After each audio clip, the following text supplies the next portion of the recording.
and then low. What the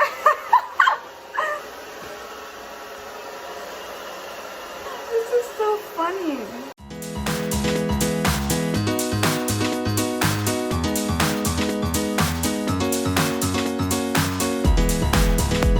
Ooh, this is like really silky too.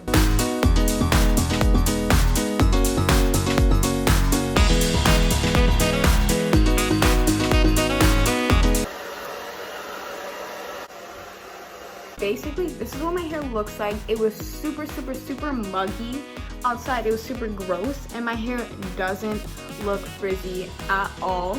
My hair is still super defined and curly, and usually when it's like that humid outside, my hair usually gets like super big, but I think the leave-in treatment did me really good, and that whole treatment really just like restored the moisture in my hair. So yeah, I give it a really good rating, like 10 out of 10, honestly.